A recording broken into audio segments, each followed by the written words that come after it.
And we are live with another episode of BS Busters.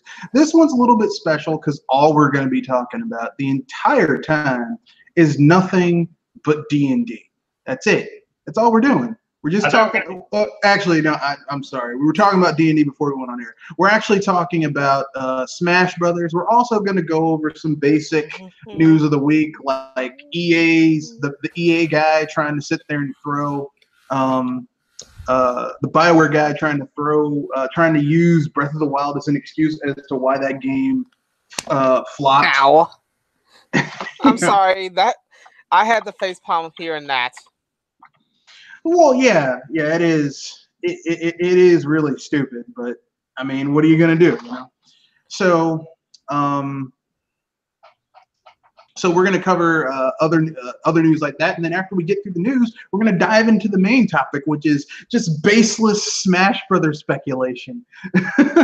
So we're going to talk about special characters we're going to see, maybe changes they might make to certain characters that we know that are in there, all the characters from the last game, and what guest characters they'll add. So yeah, and what moveset and all that fun stuff. But who wants to go first with the news of the week? Oh, well, Pinks, you're on the air. Perhaps I should go first. You guys still remember that the Sonic movie's a thing, right? No, I thought I wasn't thinking about that because I have other. I was wondering when they mentioned anything about that thing. Well, they just recently announced that they've casted Jim Carrey to play Dr. Robotnik. Jim Carrey as Robotnik. Yep. Dr. Ivo Eggman Robotnik. Yep. Ladies and gentlemen, boys and girls, we are in for some laughs if he does this job right. Not the first time he's played a villain role before. The Riddler, Count Olaf. Yeah, but he sucked as the Riddler. He was pretty good as Count Olaf, but I mean, he played a lot of characters. He played Count Orloff. He also played the people that were the Guardians that Count Orloff murdered. So, like, he was very versatile in that film. So, yeah, reason why I said if he pulls it off right, we're in for a time. I don't know. I said if. I'm about to say something that's going to blow your mind, but my favorite interpretation of Dr. Robotnik was the Saturday morning cartoon version voiced by Jim Cummings. No, Jim Avery. Hold on. If I forget about that, you said the Saturday Dr. Robotnik? Yeah. The weekday one was the one that had Jim Cummings, and that one kind of sucked because it was just pure comedic.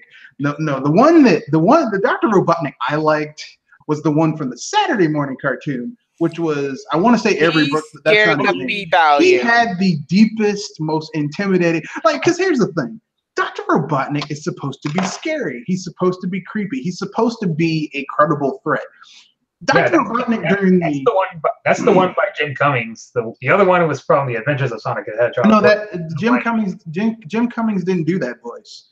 Yeah, he did. No, he didn't. The dude who did the voice for that character is the same guy who did the voice for for Shredder in Teenage Mutant Ninja Turtles. Teenage Mutant Ninja Turtles. That was not Jim Cummings.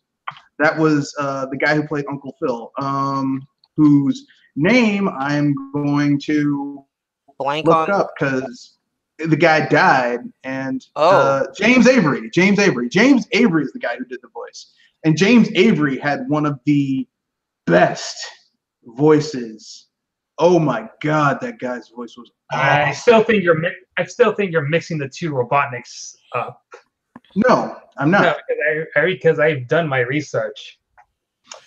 Okay, Mister. This is gonna be one of those arguments. I'm gonna prove it. I'm gonna prove it right now. Okay. He did the voice as Shredder in the Teenage Mutant Ninja Turtles, the animated series. We all know that. That's a fact. Okay. He also did the voice of Shredder TV movie. Okay, who cares about the TV movie? He also did the voice of, let's see. I'm gonna look it up right here. I mean, this guy has a huge filmography trying to get through all this shit. Jesus. Yep, James Avery. Wikipedia did that shit. James Avery for the win. James Avery's voice. James Avery was one of those voice actors that he's kind of like Keith David, who did the voice of Goliath in Gargoyles. Basically, what I'm saying is this. James Avery makes all that shit sound better. But anyway, that's neither here nor there. I like that intimidating version of Dr. Robotnik. I don't like the, like, this is a joke. This is for kids. But of course, it's going to be, this is a joke. This is for kids. So we've got fucking Jim Carrey doing the voice. So we're screwed. I said if he does it right, since it's been a while since I heard from Jim Carrey. Well, the thing is that I've been a Jim Carrey fan for a long time because I remember when he was on TV and he was called James Carrey and he was on a little TV show called In Living Color. Tell me what you want, baby, in living color. Yeah, I'm very much I knew him before he was the big I'm Jim Carrey, I'm a actor. Like I remember when he was like the goofy white guy who had really good improv. I mean, the guy was really good at improv. Like, yeah, he's sharp with that. Plus, he started the now iconic "What Is Love" car scene. You know, when they're bobbling their heads while listening to that song. Yeah, but that was more.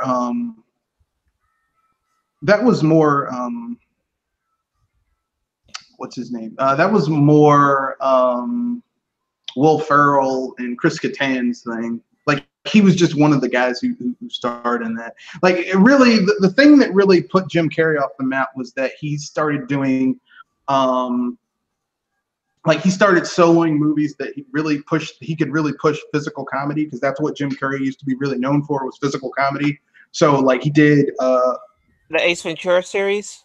No, before Ace Ventura, he did a film with this older lady who plays this vampire. It's called Twice Bitten. And it's about this vampirist who, in order for her to maintain her youth, she has to take the blood of a virgin. It's one of those teen comedy horror films that came out in the 80s. And the virgin is Jim Carrey. Like he plays the character and it's actually kind of good. And then he got big with like little minor roles. And then his big hit was Ace Ventura, Pet Detective. That was the thing that really put him on the map. But he was on TV before then with In Living Color, where he had some of my favorite characters like Fire Marshal Bill and Grandpa McNulty, something like that. this old alcoholic guy. It was actually kind of funny, in a sad, pathetic type of way. But yeah, he always been a Jim Carrey fan.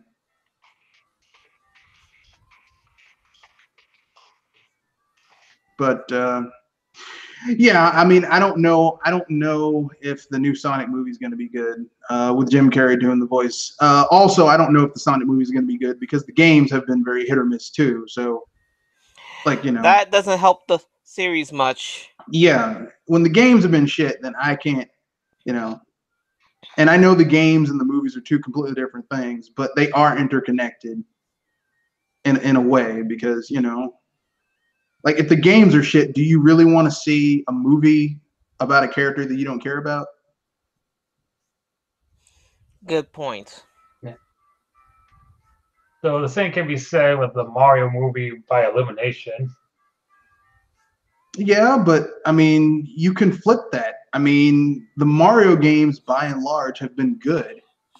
So even if the movie's not up to par, I mean, and to be fair, I mean, come on, man, Like no movie you do about Mario is ever going to be as good as the games, because the games are more interactive and Mario can do more shit in the games than he can do in, a movie. Although I could be wrong, it could go differently.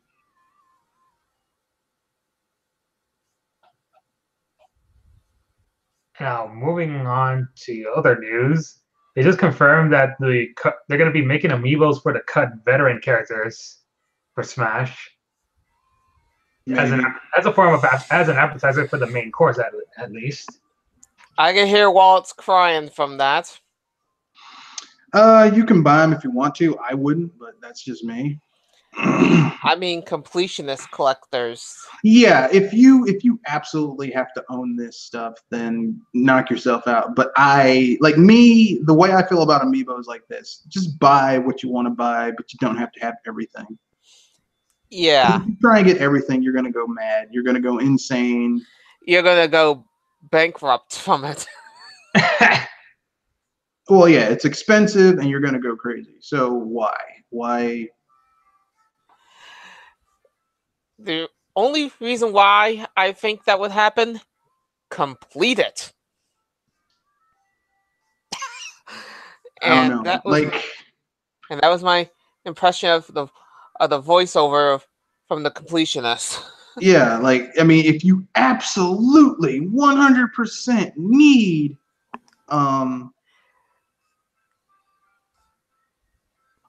to catch them all. If you absolutely 100%, I absolutely 100% need all this shit, then knock yourself out. I personally wouldn't do it. Moving on, Blade Stranger's release date is now August 28th, so it's not a July release. Oh, well. They probably pushed that game back. Oh, and Nintendo just stated that all the playtime for a docked on the Switch, docked and undocked, are now about even, rather than most people playing at dock mode. You mean undocked? Because more people were playing it undocked than docked. Isn't dock also mean like portable mode? No, he means as in putting the docking station so you could play it on your TV. Yeah, it seems like it's going to level out, because at a certain point, the novelty of like, I mean, at the end of the day, and I know some people might get mad when I say this, but I don't really give a shit. The Switch is essentially it's a console. It's a portable console, and I mean, it's like, if you have a 70, you can get a brand new 3DS, like top of the line 3DS right now, if you know where to look for, like $139. Like, if someone snatches your $139 3DS, you don't feel that bad. I mean, you feel bad. I'm not saying you're gonna be like, well, it hurts, but it's not as big of a hit in your personal pockets than what can happen to a Switch. Yeah, but if someone snatches your $300 Switch, that hurts a lot more, And I don't think people are caring. Like, I think the novelty of just pulling out your Switch and just, doing whatever. Like, I mean, I personally don't treat my Switch like that. Like, if I'm gonna take my Switch someplace, it's gonna be someplace where I know I've got like X amount of time to kill. You know what I mean? Mm-hmm. Yeah.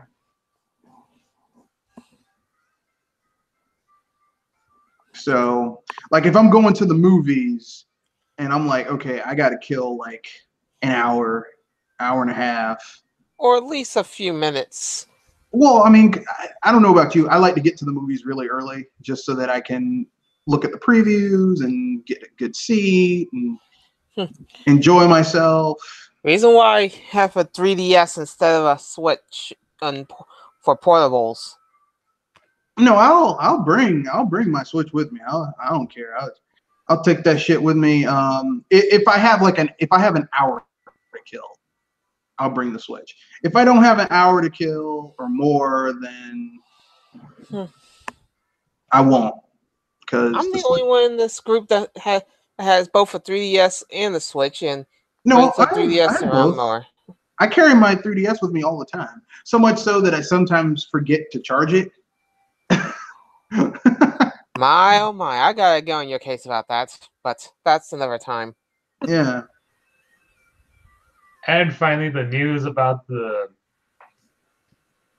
president. And now we can move on to today's news about the new Nintendo president considering the successor of the 3DS. To the surprise of no one. That's all I'm gonna say. Like people are acting like this is news. It's not news to me, but for those people that say, get rid of the 3DS, the handhelds are dead, this is putting salt on their wounds. And I love that that's on their graves. They're Can't wait salty, to hear what salty tears. of this. They're salty, salty tears. They're salty, salty tears. Because they're mad. I'm like, season my burgers, season my fries. I love all that salt. So the question is, what would be the main gimmick for the successor? To be honest, with you, I don't know. You know what it's probably going to be. It's probably going to be that you can connect it to your Switch. Like it's connectivity. It's probably going to be it. If it pulls off a Wii U like trick for that, that's the second screen for the second screen. Yep. That's a bridge too far right there. If that happens, I'll be having the best laugh of all time. And do you expect the graphics for the 3DS successor to be on par with the Wii or the Wii U? Probably the Wii. Probably it'll be a hybrid. It'll be a hybrid between the Wii and the Wii U. It won't be Switch level, but it won't be. It'll be between the two. Yeah, because basically the DS was an N64 in your hands. The 3DS is basically a GameCube / Wii in your hands. So the next handheld would be like a Wii U. Although here's the thing, the Wii U was far more capable as a console than the Switch is. So it's like, it might be console level, but it's going to be different because they don't want to cannibalize their own market, unlike some people. But so I don't. Sony.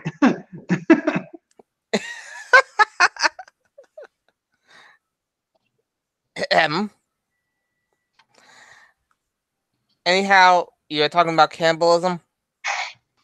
Yeah, they don't want to cannibalize their own market. Their market. Unless you're Sony, because they love doing that shit. And speaking of Sony, there was a My Nintendo News article that stated that mentioned that Sony says they're not going to be like Nintendo or something. Let's see. You tried to steal their IPs. You practically stole their market, and you basically took control designs. I posted the article on the chat, on the group chat. Yeah, they basically they essentially made copies of what Nintendo made.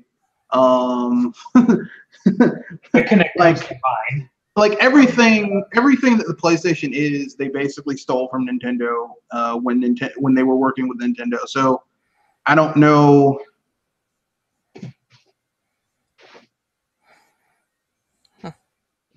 I fail to see what the problem is. That's all I'm saying. Yeah. Though, if anything, you should read the commentary in that article. Oh, God. Is it full of Sony fanboys in the comments? There's some comments that make me facepalm, while others, they're calling Sony out on it. I mean, hell, everything about Sony is basically them copying what Nintendo did. And I know some people are going to get mad. They're going to be like, well, Like even the whole name of the PlayStation was supposed to be the name of the dual console that was made between the two of them. It was going to be called the Nintendo PlayStation. So I mean, Sony's just, I mean, you know, and of course they're not like first party wise. They're not going to be like Nintendo. They don't have the resources to make first party games like Nintendo does. So The reason why they try to get their hands on everyone that can be bought. Like with Naughty Dog. Yeah, but I mean, Naughty Dog isn't to the same quality as a first-party Nintendo studio. Like even the weaker first-party Nintendo studios are better than Naughty Dog. You get what I'm saying? Right. So, and I know some people are going to get mad. They're going to be like, how dare you say that? I love Naughty Dog. I like some of their games, but I mean, like, okay, look at Naughty Dog's first-party games, okay? Uncharted. And I know a lot of people like Uncharted because, you know, it's basically Indiana Jones, but with a shittier protagonist. But, I mean, like, Uncharted is fun and all that jazz, but it's not like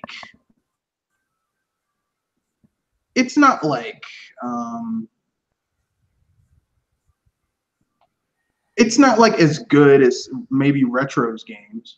Like all 3-4 Uncharted games, are they as good as Metroid Prime? I think Tomb Raider should be a better comparison. Yeah, but Tomb Raider is not a Sony first-party IP. Ouch. I'm comparing first-party to first-party.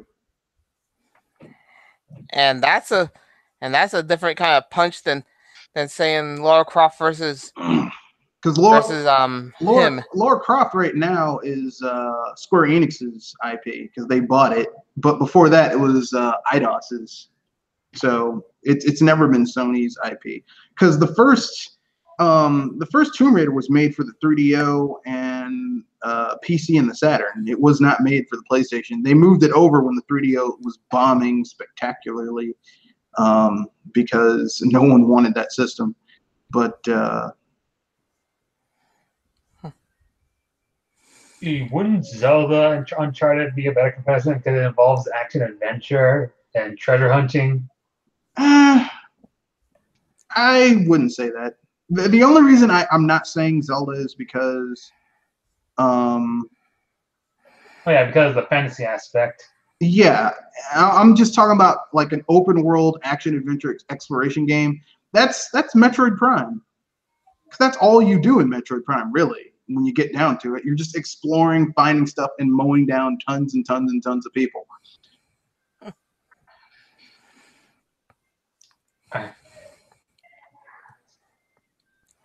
You know, It is because I'm a bit worried about the comparison because the Metroid series takes place in space rather than but I mean, genre-wise, Uncharted and Metroid are far more relatable, similar than dissimilar. Yeah, they're far more relatable than not relatable.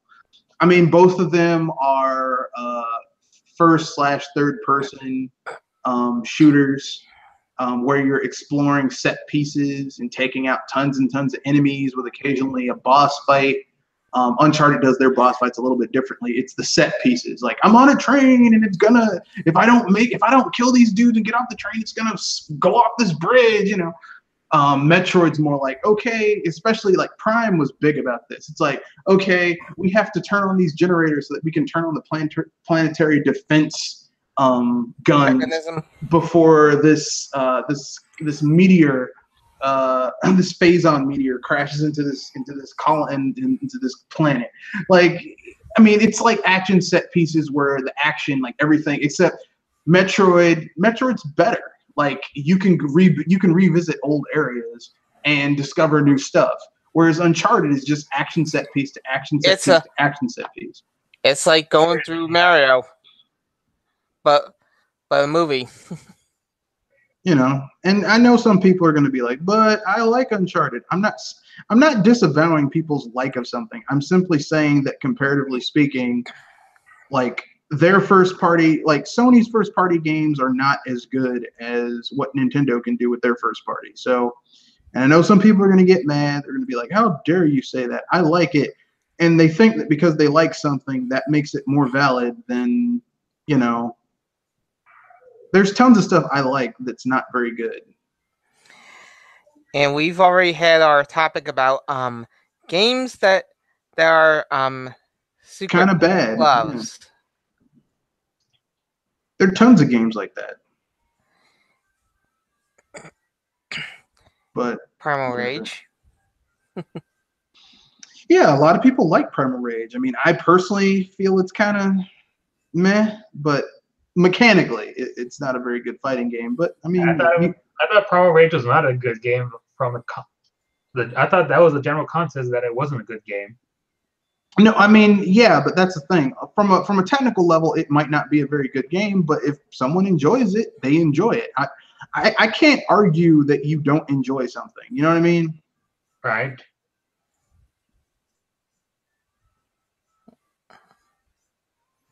Yeah. But whatever. Huh. That was a little downer. But I mean, you know, To each their own. yeah, basically that's the end result. To each his own. Everyone has their own proclivities and whatever. So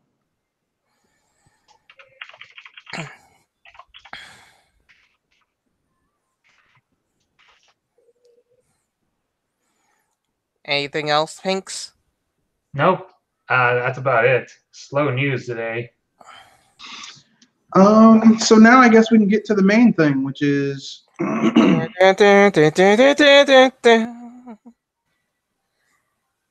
to smash it up. Smash Brothers Ultimate. Hopefully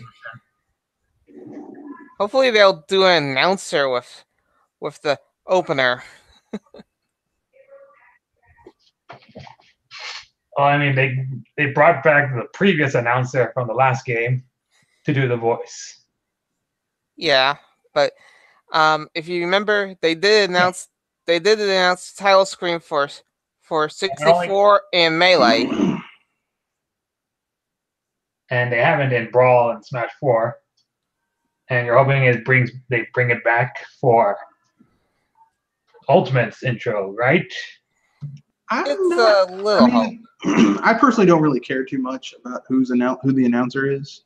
And of course, I've been seeing people wanting original cutscenes for the intro rather than reuse cutscenes from the last two Smash Brothers games. Well, I hate to break this to people. That's probably what they're going to do, just because it's easier, it's cheaper. And in this game's using a lot of the assets from. Because I remember one guy. I remember Random DCE's review of Brawl that he took out points away from the game because it reuses cutscenes from Subspace Emissary for the intro rather than original cutscenes from Melee. That was back in 2008. What a piece of beep! But with that. But enough of that. Let's continue on with the speculation. I mean, I've said this before. I think the big thing is that they're just going to refine the characters, refine the hell out of them, which I'm okay with. I'm okay with them refining characters. I'm not one of those people. How dare they have characters that I don't necessarily like? Oh yeah, I mean the whole gist of this game is everyone is here, everyone who has been playable in Smash for the last 4 games.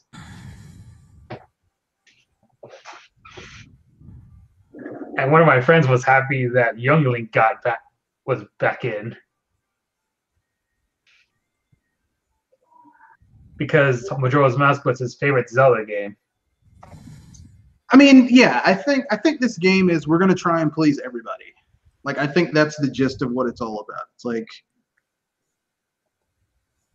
we're essentially gonna try and please everybody. That's what it's about.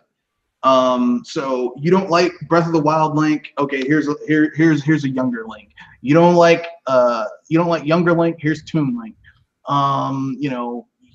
Like I think they're gonna try and have something for everybody, which I'm okay with. That's cool. To me, that's better than what they did last time, which was just like kind of like throw stuff under the bus. And back on the subject on refining characters, they seem to be doing a good job, because I found this chart image showcasing what characters they're interested in trying out, as well as main once they try it out. And Pokemon Trainer is by far the #1 character that people want to try out / main, followed by. Well, I mean, it's from what they showed, he plays just like he played in Brawl, except he or she, because I'm going to call it he just for the sake of the original. Simplicity. The character plays the same, except you don't have the whole your Pokemon gets tired, so you can basically play as anyone. Yep, that's it. It's not really. And switching has become faster this time. Yeah, so basically, it's like one character who can basically that plays as all three, which is cool. That's okay. It's like you choose one character, but you have like 3 different types, because Charizard's a heavy, Squirtle's a light, and Ivy's the medium. Ivysaur is medium. So you get all 3 character types. That's it. I mean, it's actually if you get really good at using the Pokemon Trainer, he can be kind of cheap, because it is like having 3 different characters to play as. It's kind of like back in the day when they introduced Zelda and Sheik, but it was like the same character. You just switch between the 2. People usually hated that in a sense. Well, it made sense because Sheik is fast. Sheik's basically a ninja, and Princess Zelda was she was slower, but she hit hard. I mean, she was a technical powerhouse. Yeah. So besides from Pokemon Trainer, the other characters that people are more interested in trying out are Ridley, Ganondorf, Wolf, Snake, Marth, Zelda, and the Inkling. Well, the Inklings look like light medium characters who are kind of fast. I was gonna say they're more like Yoshi. Yeah, like light medium characters that are kind of fast. Like Yoshi isn't as light as he was back in the day, like in the original 64 and Melee, but he's gotten a little bit heavier, but he's not a medium character. He's like, if he's a medium character, he's a light medium character. He's not heavy. Pikachu has gotten a little bit heavier than he was back in the day. He's still not, he's not even a medium character, but he's not as light as he was back in, earlier iterations of the character. But his pre-evolved Pichu is. Yeah. Pichu is basically like he's a lightweight. If you're not good at dodging, yeah, if you're not good at dodging with Pichu, he's just gonna get, and you're facing someone who really knows how to control the area. Oh my God! Poor little Pokemon's gonna get sent out of the ring. Continue. And if you're playing as a heavy character who knows how to use their attacks against light and medium characters, oh God, poor Pichu, he's dead. Pichu, get your ass out of here. And with Pichu back, does that mean that Jigglypuff will be good again? Because I know that it was Sakurai mentioned back in Melee that the reason why because Pichu was supposed to be the new Joe character, they had to make Jigglypuff stronger this time, since she was originally a Joe character from the first game. Yeah, but Jigglypuff has hidden potential. Like if she uses sleep right when she's on someone, and they have over 60 damage, it's an instant KO. Like it's ridiculous. That's an embarrassing finish. Well, if you know how to use it properly, I mean, Jigglypuff I've seen people competitively use Jigglypuff and fuck people up. So I'm not gonna say that Jigglypuff is a useless character, because I've seen her use. Jigglypuff's a dangerous character in the right hands. I've seen Jigglypuff used well. I've seen Jigglypuff used well in the original 64. This was before there was actually like real sanctioned tournaments, but I've seen people who were damn near competitive level. I mean, competition level. In some of these, I've seen people who would later go on to be the people who played, played professionally Smash Brothers, Melee, and stuff like that. Fuck people up with Jigglypuff. So I'm never gonna say, well, there's a useless character. It's kind of with Pokemon. If you have the right strategy, even a Pokemon that seems completely useless can be useful to beat people with. So, I mean, some are obvious, some are hidden treasures. Like I said, I was one of those people who back in Gen 1 was like, man, Magikarp is useless. Why does it take so long to level this thing up? And then I stuck with it because I got one at a level 5, and I stuck with it to level 20, and I was like, shit. It evolves into a Gyarados, and it's like, actually, this is quite a useful Pokemon. It's worth the wait. Yep. Yeah, it's worth the wait. This thing is doing massive damage to my enemies. So I really do think that I find it kind of annoying that people are like, well, this can only be done with, this character, that character. I think every character is useful if you know how to use it. Like even a powerhouse character, like they made Donkey Kong, who used to be really slow but hit really hard, into a faster character as time has gone on. Like in Melee, he was faster than he was in 64. In Brawl, he was faster than he was in Melee. And in he's really fast. I think he's like the fastest heavy character in Smash 4. He doesn't hit quite as hard as he did in Brawl, though, but it's a nice trade-off. But I mean, And now DK has abandoned his bongos in favor of his jungle beat finisher. Just beat down, which to be fair, I'm okay with that. Because he does that finisher in the new Donkey Kong games, the new Donkey Kong Country Returns game. Yeah, when he beats down the boss of the area that he defeats with some heavy beats. But he first did that in Donkey Kong, Donkey Konga Jungle Beat. Like that's basically how he finished off the bosses, because you would beat them down, and then like once you got their health down to a certain point, it would go into animation. He would just beat the shit out of them. It was actually very satisfying. And since he and Little Mac share the exact same final smashes, there's now no excuse to call other characters clones of each other. Now that characters with original movesets share similar final smashes. Right to the point punches. And if anything, I remember the final smash for Sonic and what was it? Oh yeah, Pikachu and Sonic have the same kind of final smash now, in a sense. Yep. No longer you can control them, so now they just move by themselves. Yeah, which is cool. I'll tell you what I'm looking forward to, though. I'm glad that I'm looking forward to how they revamp the old characters. Like I'm glad Ganondorf, his final smash is now he turns into Pig Ganon, which I'm glad they brought that back. I mean, he did that in 4 too, but he looks properly intimidating now. He has a bigger presence and harder to dodge, because you could dodge him in the last one. And people are excited that he can now use his sword. Yeah, that's one of his special attacks, which I'm okay with. Smash.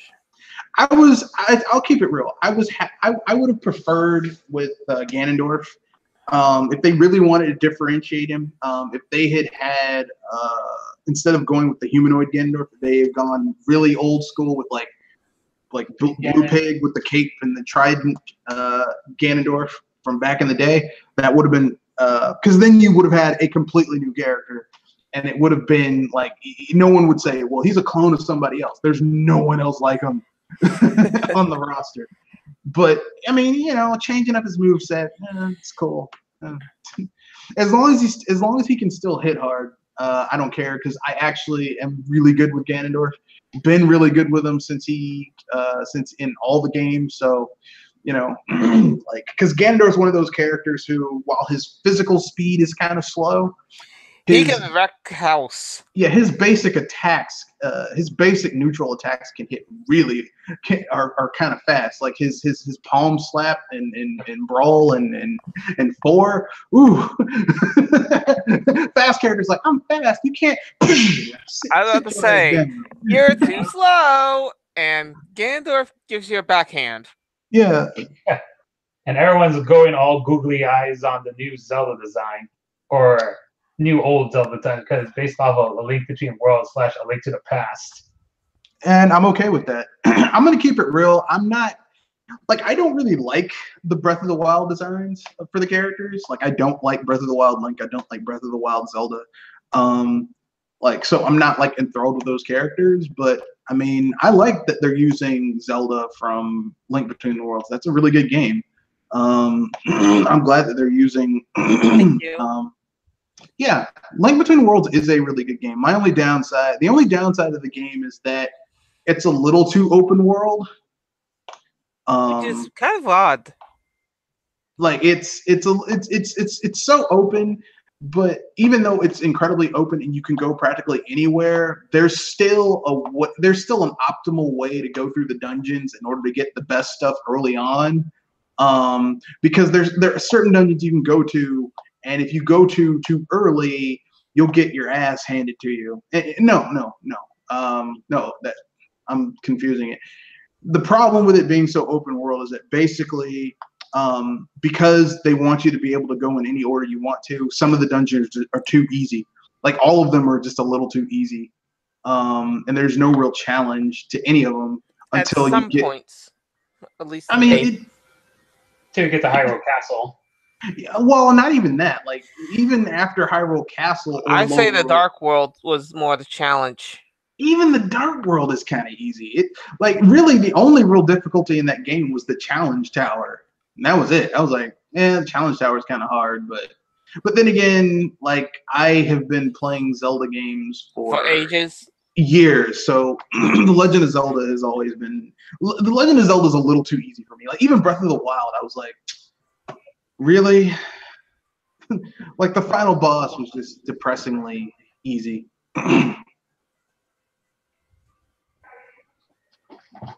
I take it you didn't have trouble facing Thunderblight Ganon. No, it was easy for me.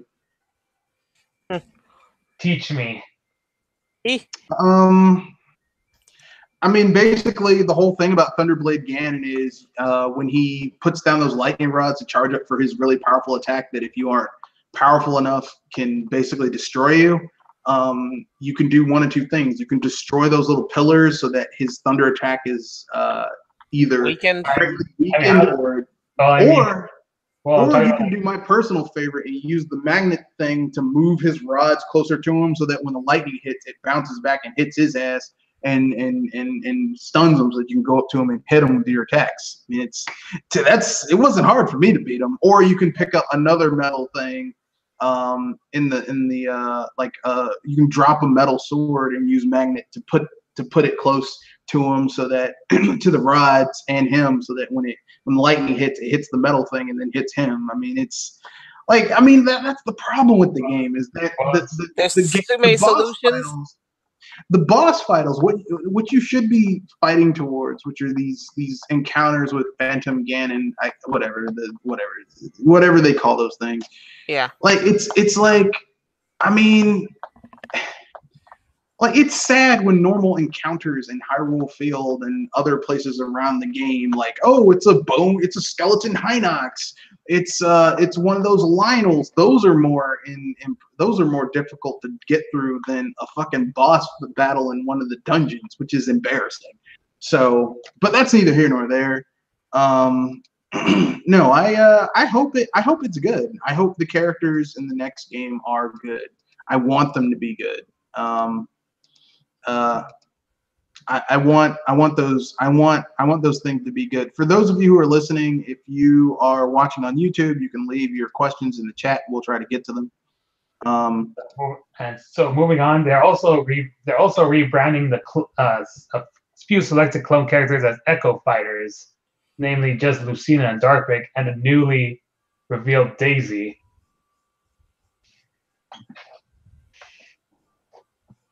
And now everyone's speculating that which characters might be the next new Echo Fighters, and people are speculating it's going to be Crom, because we haven't seen Robin's final smash yet. Well, I'm okay with it.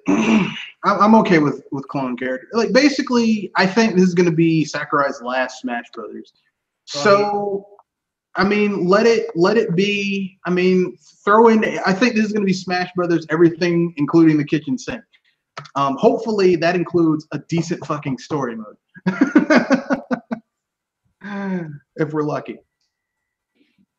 And then there's also Dark Samus as a new possible Echo character because her assist trophy is missing in the demo, as well as Samus's Dark Samus alt color from the E3 demo. So there's speculation that she could be we might be getting 2 new Metroid characters this time around. If we do get an Echo character with Samus, that would be an interesting game, because if I think about it, Samus is one of the few long range characters that are in the game. And she's a heavyweight long range character. Uses missiles and beam attacks. Yeah, I mean the only character that I know of in a sense that can be more long range would be Robin, in a sense. Yeah, Mega Man. Robin's supposed to be an all-arounder. Robin's projectile attacks is the magic, but Robin in their game is kind of like an all-rounder. They can use a melee attack, they can use a sword, they can also use magic. It's an all-around character, like a Mario. Mario's an all-around character. Good point. I was trying to think of other. And the next possible Echo character that triggers me is that people are speculating that Shadow the Hedgehog. I mean, they could. I mean, it would be cool if people think Shadow the Hedgehog is an Echo character, but it's like Shadow from his game, so he just uses guns, which I'd be totally cool with. Because Sonic's like using homing attacks and shit, and Shadow's just got guns and more guns. And oh wait, more guns. And then the edge. His charge attack isn't a spin dash or anything like that. He gets on his motorcycle and runs people down with it, kind of like Wario did. And when he pulls out his side B. Yeah, his motorcycle. And then his ultimate smash. Okay, it's gonna have to be Chaos Control, folks. I'm sorry, but I thought it'd be Chaos Sphere. No Chaos Control. Other characters as potential Echo Fighters as Isabelle for Villager. That could happen. Or if they really want to troll people, Tom Nook. He hits people with money. Bags of bells. So Tom Nook is already part of Villager's Final Smash, so it'll be okay. Tortimer. KK Slider. KK probably. Tortimer or KK Slider. Why not? Next, Ninten from Mother 1, aka Earthbound the Beginnings, as a Ness Echo. You mean just Ness? They called it Ninten, but really that's Ness. Like Mother 1 just feels like the prequel to Earthbound. To Earthbound, yeah. Or at least like an expanded, like Earthbound feels like an expansion to the first Mother game, but that's just me. And lastly, who next? My personal speculation: the Mach Rider as Captain Falcon's Echo Fighter. That could be, or it could be the Excite Bite guy. The Excite Bite guy is Captain Falcon's. I suspect the Excite Fighter to be its own unique character because they both wear helmets. They both run around racing stuff.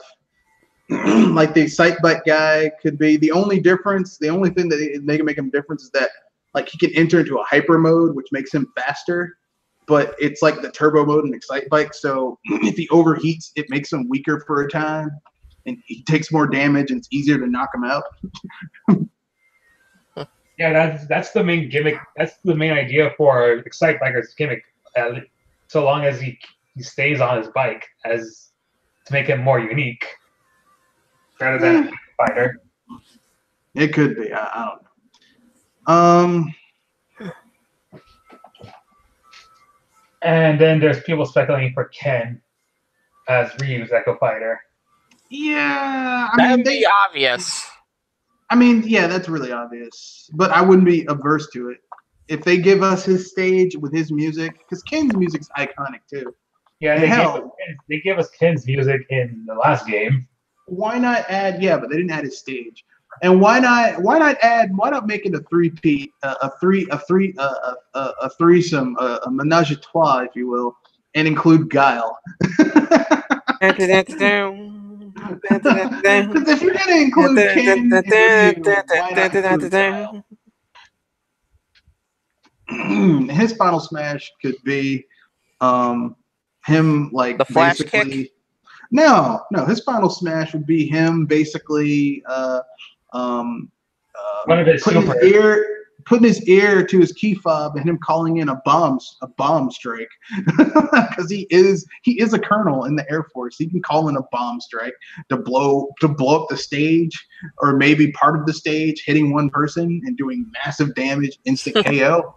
Yeah, man, totally. Sonic boom. And I've seen a minority suggesting Akuma as a Ryu Echo Fighter. He'd be dangerous. Akuma over the top. Akuma on the surface seems like an Echo character, but he has more versatile moveset with his attacks, so I don't really consider him. Like, he can do airborne Hadoukens and like because they used Ryu from Street Fighter 2 for his base moveset. For his base moveset. And in Street Fighter, like, Ryu didn't get the ability to use aerial Hadoukens until like Alpha like Third Strike. So, and like later games, like that's not something he had in his original like Street Fighter 2 thing. He probably like, gained it from watching Akuma. I don't know. I don't feel comfortable having characters like having that, because like Akuma can do that, and that moveset is so different from Ryu. Like, they both have Hadoukens, but Akuma can do so much more with his Hadoukens and dragon kicks and all that shit. I don't feel comfortable you saying that he's just a clone character when he can do so much other shit with his attack. Like Marth and Roy are clone characters. Because basically they're like, they have slight differences, but they're basically the same. Let's not forget the Raging Demon. Yeah, but Ryu and Akuma, even though they share some similar moves, like Goken and Ryu, like Akuma's clone character would more like be Goken. Like, because Ryu's clone character is Ken, and they have very similar movesets. Like, if you know how to use Ryu, you know how to use Ken. Or like, I'm going to use a non-Street Fighter example. If you know, if you play Killer Instinct, Jago's clone character is Fulgore, because they have very similar movesets. But anyway. And are Cinder and Glacius clones as well? Not really. I was about to say, one's more forward motion, and the other is a trap setter. Cinder is more of a rusher, whereas Glacius really excels when you're playing defensively. As I said, one's more of a trap based, and one's more of a rush. Yeah, but literally Fulgore and Jago have similar movesets, is what I mean. Like, if you know how to use Jago, you can do really well with Fulgore. If you know how to use,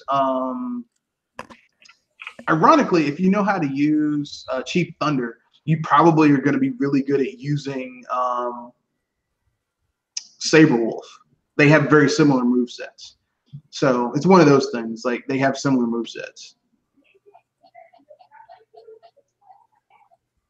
And you'd think it would be Fulgor because Fulgor has the mind of Chief Thunder's brother, but whatever. So what new characters are you looking forward to? Do you want in the next one? King K. Rool. Now that I have the female Pokemon trainer in the roster, I have now focused on wanting King K. Rool. So do I. Yeah. I want King K. Rool as well. You two are stretching it. I want King K. Rool too. I mean, he's a very popular valid choice back in 2015 to the point that he got his own Mii costume that is practically unique compared to all the rest of the Mii costumes because it's not reused assets, but instead a unique. It uses a unique asset being based off of his classic rare design rather than his more modern design. I want King K. Rool too.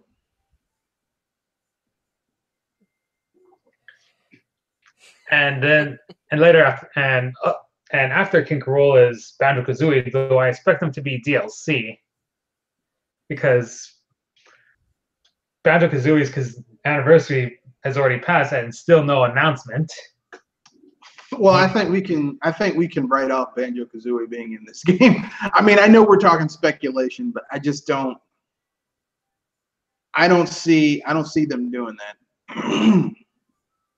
Third choice is also DLC material, marks from Kirby, because unlike Bandetta D, he is a Sakurai creation, and he got a recent surgence from Kirby's Star Allies, and got him which gave him a proper moveset. I mean, I'd be cool with that. I mean, I'm not crazy about Marks as a character because, I mean, his moveset would just be him throwing his ball at people, and then maybe him going into his I made a wish to destroy the world to Nova, so now I have wings and I can fly. Like I think he would be almost an Echo character for, in terms of like how his moveset works, an Echo character for Kirby. Like you know how Kirby's his extra jumps or his air puffs, and he has like 4 or 5 of them before he can stop doing it. I think Marks would have that with his wings. I don't know how he'll work as an Echo fighter because. Or he might be a clone for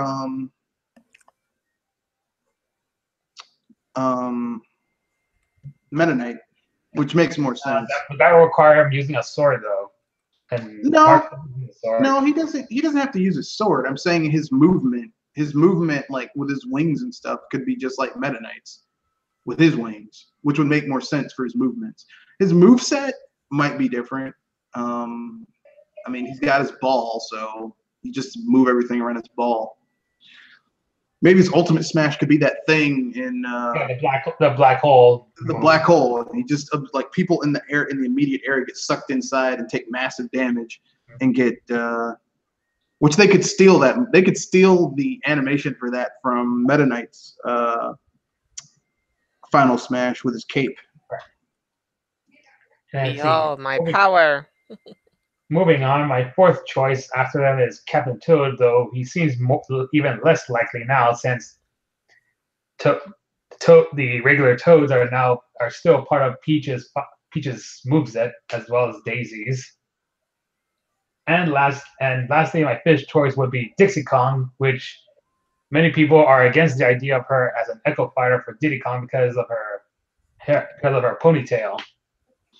Well, it would make more sense to have her be an Echo character than making because basically all her moves are the same as Diddy. It's just specified for her. So, like, instead of the cartwheel, she'd have the tail whip. I mean, that's instead of the peanut pop gun, I don't know what she'd use. It's a projectile. Well, Tropical Freeze gave her a bubblegum gun. Yeah, that's what I was thinking. Maybe a bubble gun. And they didn't give her rocket jets. They don't need to give her rocket jets. They could just give her the ability to fly with her hair versus instead of just her hovering, her slowing her fall, like maybe a limited kind of fly with her hair thing. I don't know.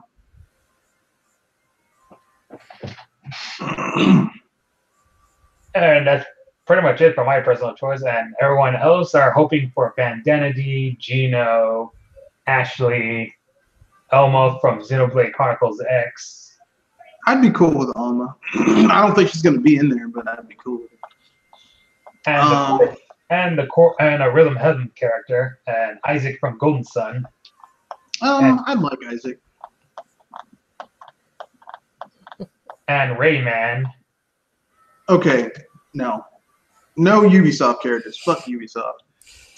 Thank you. I mean, the reason why people now want Rayman in Smash is because of the Artsy Omni leak that turned out to be fake. No. As well as Nintendo's partnership with Ubisoft for Mario and Rabbids Kingdom Battles. No.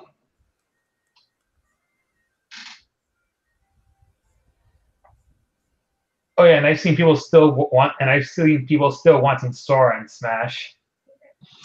No. Considering that there's never been a mainline Kingdom Hearts game on a Nintendo console or handheld, no. No.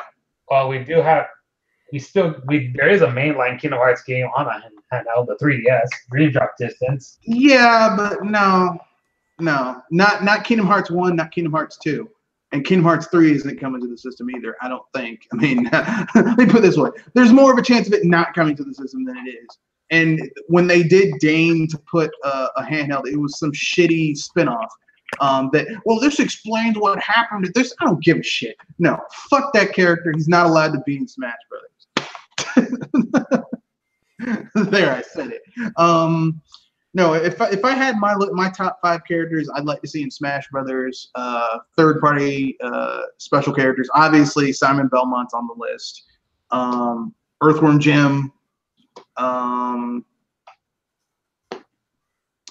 any of the characters from Chrono Trigger, preferably Chrono or Frog or Isla. And I added Isla because, I mean, she's a fisticuff character instead of a sword character, and there's so many sword characters in Smash Brothers, it's ridiculous. So you need some variety. I was going to say there's less blaster characters than fisticuff characters. Then how about they add Luca? Luca uses a gun, so that will work really good. Yeah, Luca uses a gun, so scratch those 3 characters. Add Luca; she uses a gun. Let's see, that's 3. Number 4. I'm gonna say Bonk because he hits people with his head. Bonk. Yeah, he's Bonk. He hits people with his head.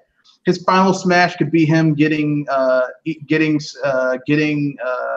him turning into his character when he eats some meat with his big head with like a volcano on it, and then him smashing the ground, and it just basically does massive damage to any character who's on the ground. During this time, they're moving really slow, so it takes a while for people to jump, and most of them probably aren't going to make it. That'd be cool. And number 5.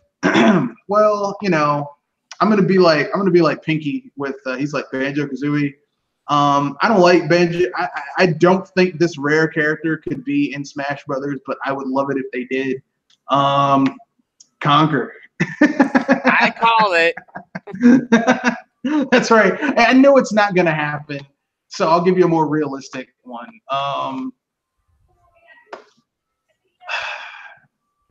I know I said I'm tired of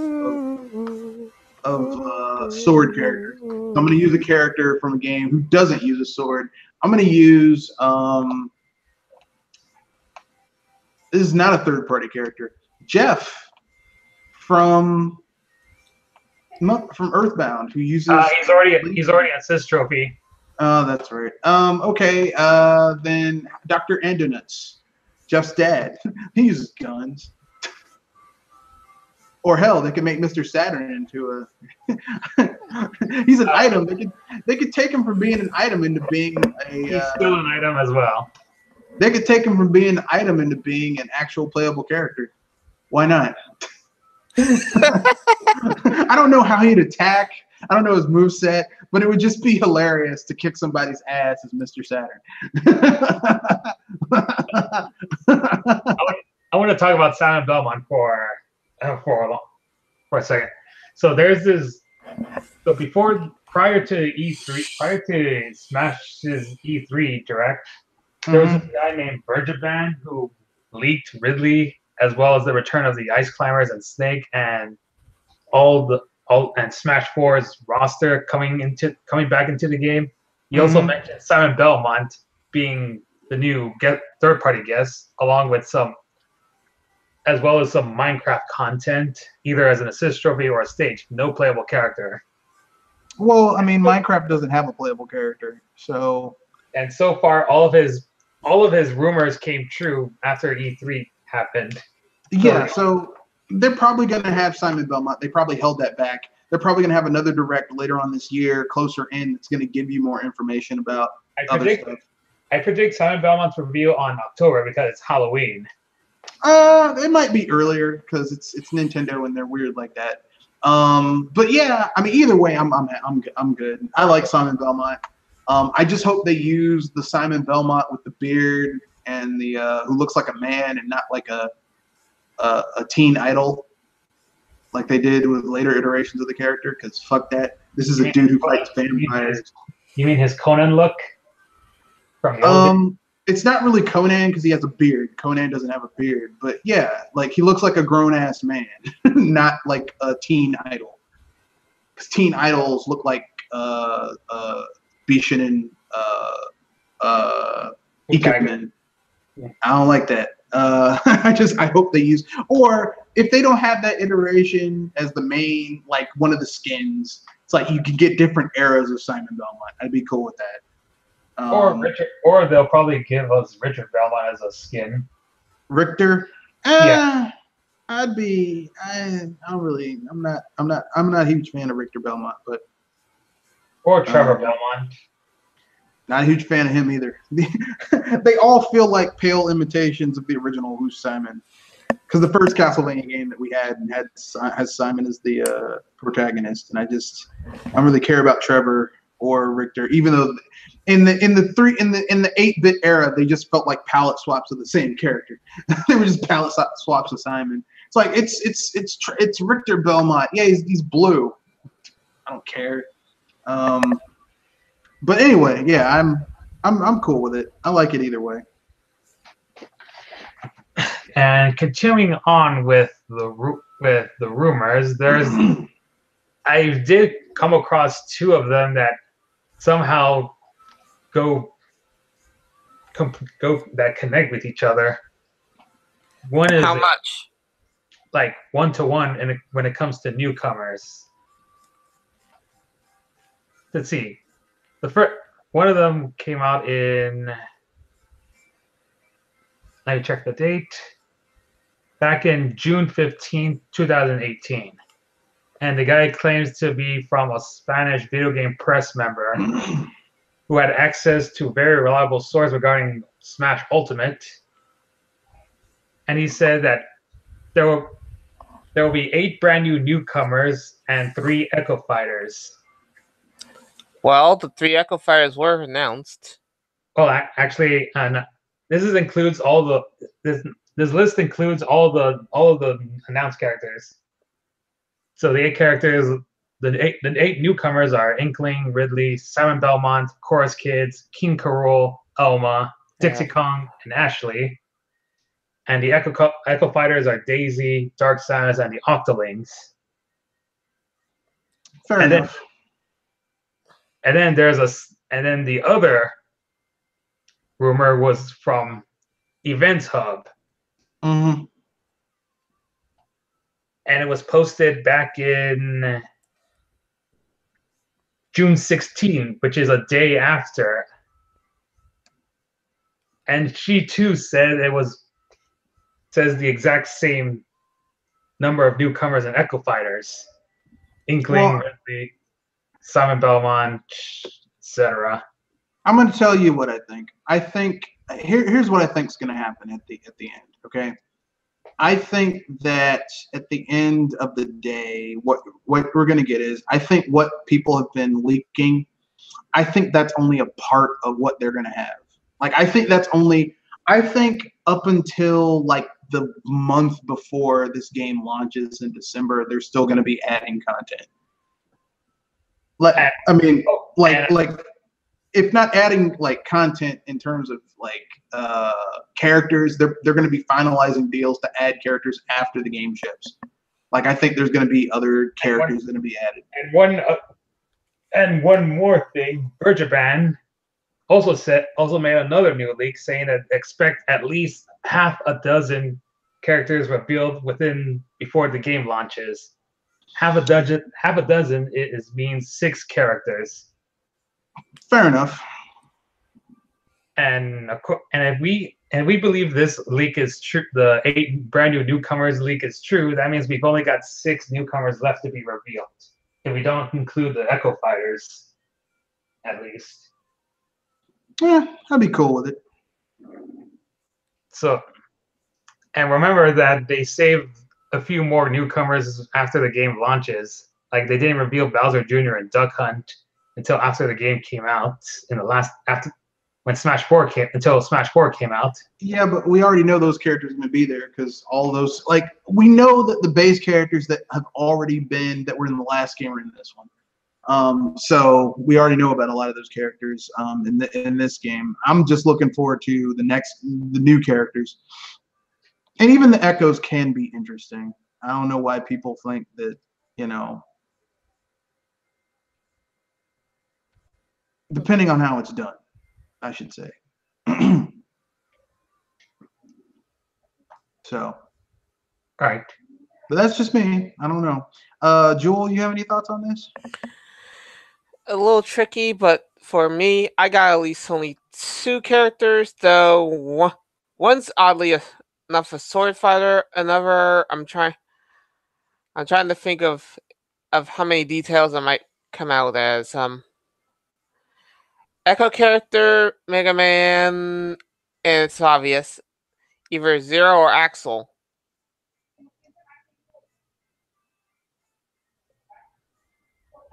Could you repeat that? Sorry. You mean Axel from Mega Man X? I said either we could have Zero or Axel for Mega Man's Echo. Zero.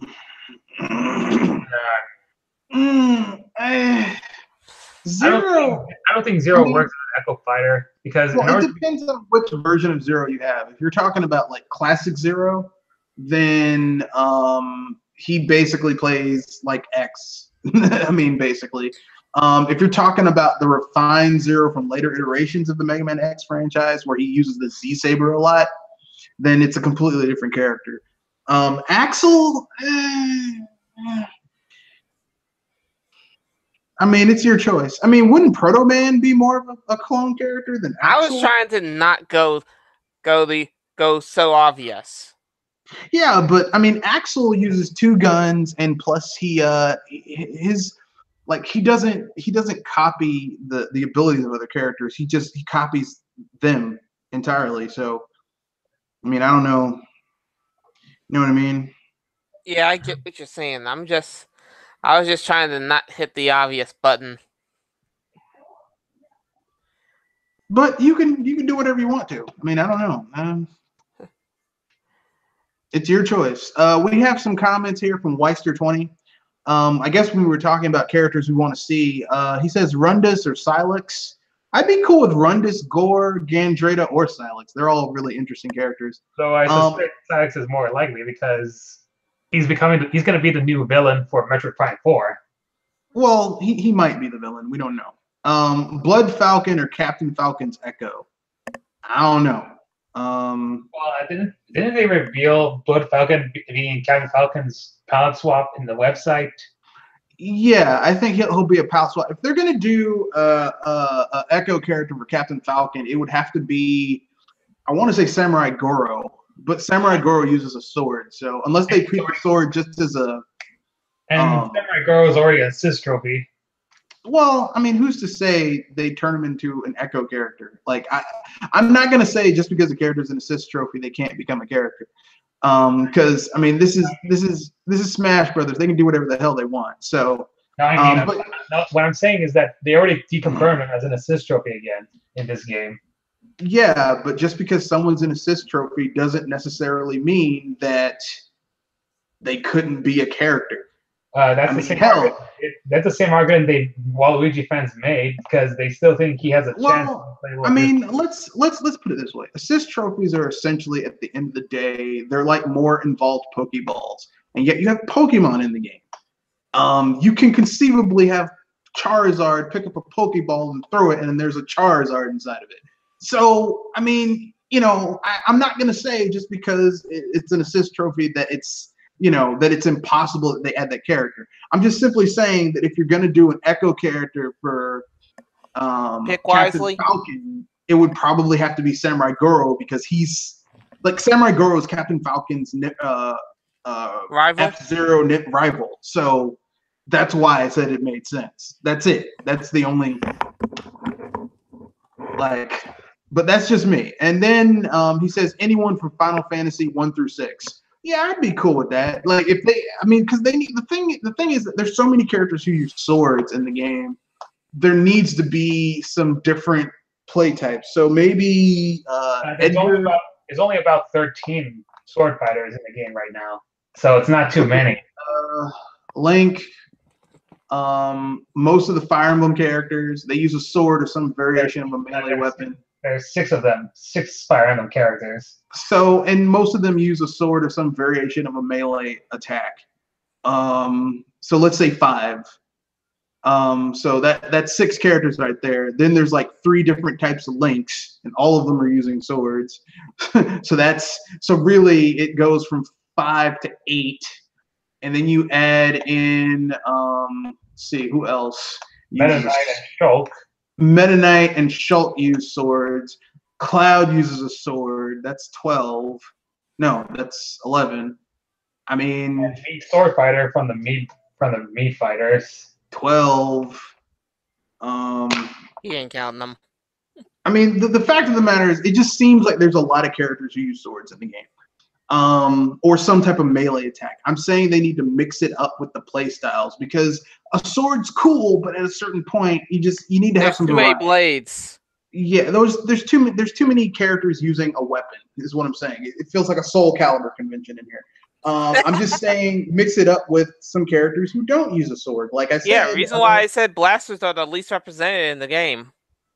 Well, yeah.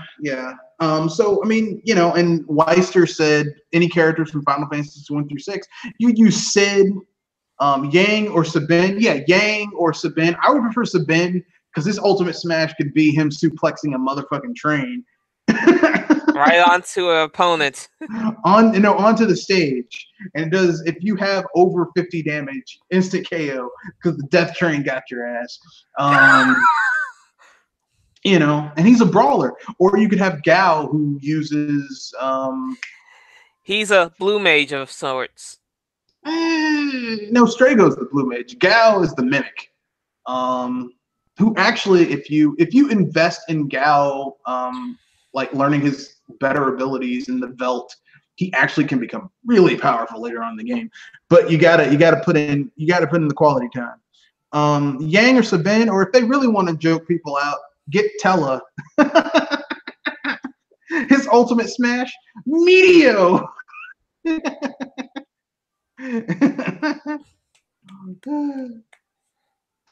And not only that, when he uses it, he says, "You spoony bard, Meteo."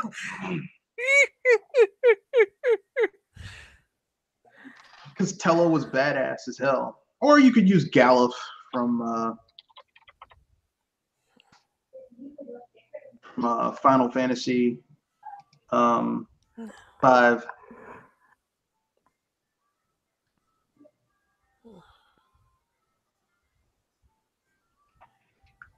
So I guess we're pretty much done with the character speculation. Yeah, because Any speculation in regards to stages? I mean, I've never really given a shit about the stages so much. As long as they're fun and somewhat interactive, I'm okay. Sad thing that people want to get rid of the interaction in the stages.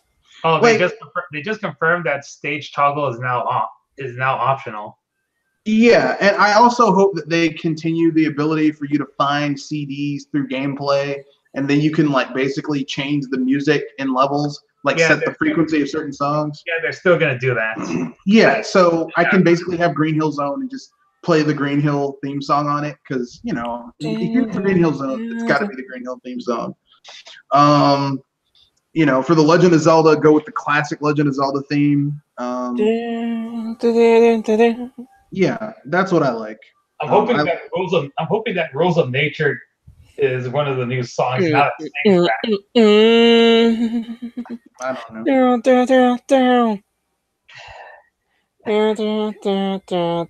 know. Oh God, I remember the songs. It's also my brother's favorite song from that game. I don't know. I'm not in love with Sonic the Hedgehog, like a lot of people. There's certain games that I like in the franchise, but by and large, I'm not like enthralled. I have to say, Sonic the Hedgehog is hit and miss with me, but you gotta admit the songs can kick. At least some of them. Yeah, even the whole menu for Sonic Mania is really Sonic Mania does have some good music in it. Because I've gone to people's houses who are huge Sonic fans, and they'll put on that CD because they got the special edition for something. Like the first print runs for it that like came with a little digital music key fob thing, and they'll play it on their MP3 player, and shit sounds good. It's got good music, but I mean the 2D Sonic games have always pretty much had good music. Like even the Game Boy Advance ones had good music back in the day. It's the 3D games that have music that's like hit or miss for me. Anyone here remember the music from Sonic 06? Oh no! If anything, I do, and that would be the final boss battle music. That in his world. And it has so many iterations of it. Even the score results is a different variation of his world. I don't. Oh God, I hate that game so much. And I hate that game. And the Game's Hub world is also another iteration of his world. Dang. Oh, and people are wishing for Bowser's Castle to become a stage. Yeah. And for those people who are like, oh man, I don't want stage interaction. If Bowser's level became a stage, it would be a fucking death trap because you'd have things trying to kill you. You'd have like those fire columns coming at you. Depending on which version of Bowser, it would be cool if they did. It would be cool if they did a Bowser's Castle that cycled through the various types of Bowser castles they had through the years. So like maybe like it starts out at 8-bit, then it goes to like 8-bit like Super Mario Brothers, and then like 8-bit Super Mario Brothers 3, and then like 16-bit Super Mario World, and then like 64 Super Mario 64 style of Bowser's Castle, which you didn't really go to Bowser's Castle in Super Mario 64, so scratch that. Probably the new Super Mario Brothers Bowser's Castle. Yeah, it goes to his style of castle there. Like it kind of switches between those formats. That'd be kind of fun actually. And it'll probably be a nice dumping ground for all the boss battle themes from the Mario games. Yeah, I mean, which are pretty good by and large. But anyway, yeah, that'd be cool. We're almost to the end of our podcast. So anything else you guys wanna talk about Smash Brothers before we pimp out our content and then wrap things up? I'm set. Oh yes. One more thing from the Spanish press member. He says that there will be indeed a melee-style adventure mode, as well as a sequel to Subspace Emissary, but there's debate on whether or not it'll be delayed because because in case that they're planning to add DLC characters along with the story mode, or go with the brawl formula to go to secret places to unlock those characters that don't appear in the story mode, just like with Jigglypuff, Wolf, and Toon Link.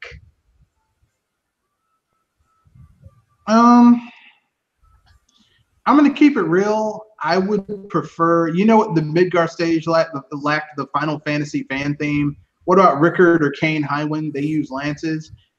Yeah, that'd be cool. Midgar state. I just want a decent story mode. I don't care how they get it, as long as they aren't gonna do some shit where they like release the game and the DL and the story mode is locked behind a paywall. It's definitely going to be a free, just like with tournament mode. Yeah, I don't like that. And it shouldn't that shouldn't be a thing, because most of this game was already done, because a lot of the code and assets are just being lifted and tweaked. Like, they're being lifted from Smash 4 and brought over to like they put them in the new engine, the Havoc engine. But it's basically like most of the assets are already done. They're just tweaking them. So I mean, I don't know. Like, there shouldn't be that issue. It's not like they had to do everything from scratch. So,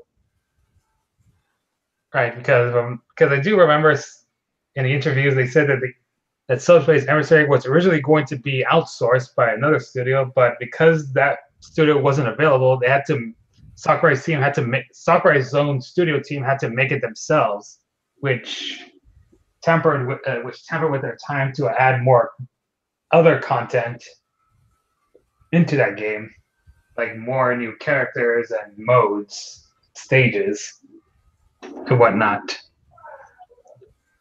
But now that since about 80% of it is only reused assets, they'll probably have enough time. They'll already have enough time to work on a story mode.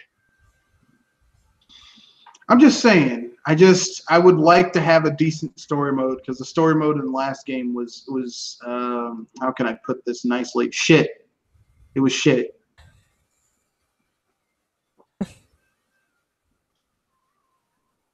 What kind of you? So if the rumors are true that they might delay it in case that they're going to include the possible DLC characters in the story mode and release it for free, then it would be cool if they just added those characters. If they just were like, okay, look, this is gonna add a few extra levels to the single player, which I'd be cool with. That would not bother me. Right. Which is why that rumor mentioned that there's a debate whether or not they should delay it or just go with what they previously did with Brawl, with other characters that weren't included in the story mode. Just make them appear in secret levels. Or they could add new areas. Like, if it's like Subspace Emissary where you have like different levels, just like you download an update and, oh look, there's an area. There's extra areas. So that'd be cool. Like, there's an extra level and maybe whatever. I'd be cool with it. Either way, I'm happy. As long as they have a story mode that's better than what they had in Brawl or the last game. In Brawl, yeah. Because Brawl was just, oh god, oh Jesus, that was bad. A mess. It was bad. I mean, no, 4 single player was ugh. And it also mentioned that Master Core, for a classic mode, Master Core will not be the final boss, but instead the entire Final Fantasy, the final destination stage, will be the final boss. I don't know how that's going to work. That's cool. I mean, and it looks like we're out of time. Yeah, so pimp out your content, and then we'll wrap things up. This is Don from Video Game Facts, and I just recently posted a new entry for Smash Sunday reviewing someone else's top 5 or 10 list of characters they want for Smash. And today's entry was a top 8 list that that I rated, which is a 6 out of 8, which is a pretty good rating. Though it did contain a few characters that are a bit unrealistic at this moment, such as Crash Bandicoot. Man, I hate Crash Bandicoot as a character. Joel? Right now I'm going through some messes with D&D, but otherwise I'll be here trying to help you guys out where I can. Okay. What about you, Red? Yeah, this is me, Miss Red Fox here, enjoying the week before the 4th of July. For those of you who are interested, I might do a podcast Tuesday night before the 4th about D&D, but let me know if you're interested before I go and do it. Might have some videos coming up, might not, depends. Might do something the 4th, might not, depends. But I'll definitely have some videos coming out if I can find something to talk about, because it's a bit slow right now. So with that being said, that's the end of the podcast. Thank you. For those of you who watched, thanks. Remember, rate, comment, share, subscribe. Go to Video Game Facts at discus.com. Great website. And that's it. Good night. And hype responsibly.